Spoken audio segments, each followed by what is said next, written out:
Ninth class की science में chapter number 9 हम कर रहे थे, बल तथा गति के नियम। इसमें हमने जड़त्व के बारे में पढ़ा था। जड़त्व क्या होता है?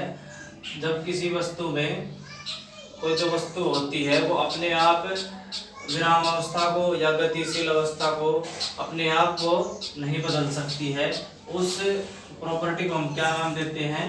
जड़त्व नाम देते हैं। और जड़त्व होता है वो 3 प्रकार से हम देख सकते हैं, एक विराम अवस्था में, दूसरा गतिशील वस्तु में और तीसरा दिशा में।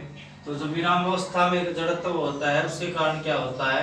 कोई वस्तु अपने आप नहीं चल सकती है। अगर कोई वस्तु विराम अवस्था में है तो वो अपने आप नहीं चल सकती, किसके कारण? जड़त्व के कारण। दूसरा, गतिशील वस्तु, अगर कोई वस्तु गति में है तो वो अपने आप नहीं रुक सकती है, वो कंटिन्यूअसली गति के अंदर ही रहेगी अगर उसके ऊपर कोई असंतुलित बल नहीं लगता है। तो उसके किसके कारण नहीं रुकती है? वो जड़त्व के कारण नहीं रुकती है। तीसरा, दिशा।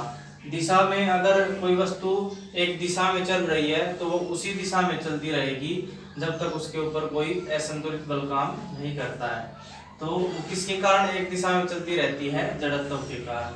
तो 3 टाइप से हम जड़त्व को देख सकते हैं। नेक्स्ट है हमारे पास संवेग। संवेग क्या होता है?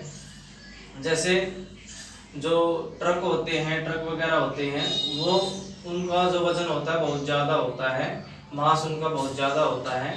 तो उसके कारण अगर कोई व्यक्ति उसके रास्ते में आता है तो वो उस व्यक्ति को किल कर सकता है, मार सकता है। दूसरा, अगर कोई गोली हम फायर करते हैं तो गोली की जो स्पीड होती है वो बहुत ज़्यादा होती है, मतलब उसकी वेलोसिटी ज़्यादा होती है, जिसके कारण कोई भी व्यक्ति उससे मर सकता है। तो मास और वेलोसिटी के अंदर, मास और वेग के अंदर, द्रव्यमान और वेग के अंदर कुछ न कुछ संबंध जरूर होता है। वो किसने बताया था? न्यूटन ने बताया था हमें। और एक नई राशि की उसने खोज की थी जिसका नाम उसने संवेग रखा था। तो जो संवेग होता है न्यूटन के अनुसार, वो संवेग किसके बराबर होता है? उसके द्रव्यमान और वेग के गुणनफल के बराबर होता है। कोई वस्तु है जिसका वेग कुछ है और द्रव्यमान कुछ है, तो उसके लिए जो संवेग होता है वो उसके द्रव्यमान और वेग का गुणनफल होता है। मान लीजिए m मास है उसका, मतलब द्रव्यमान है, और v क्या है? उसका वेग है। तो जो संवेग आएगा वो हमारे पास मास और वेलोसिटी दोनों का गुणनफल आएगा, द्रव्यमान और वेग का गुणनफल। और ये कैसी राशि है? जो वेग होता है हमारे पास वो एक सदिश राशि होती है, तो जो संवेग है वो भी कैसी राशि होगा? एक सदिश राशि होगा। और इसकी जो यूनिट होगी वो क्या होगी? केजी मीटर पर सेकेंड। केजी किसके लिए? मास के लिए, द्रव्यमान के लिए, और जो वेग होता है उसकी होती है यूनिट मीटर पर सेकेंड। तो इसकी यूनिट आएगी केजी मीटर पर सेकेंड। नेक्स्ट आता है हमारे पास न्यूटन का द्वितीय नियम।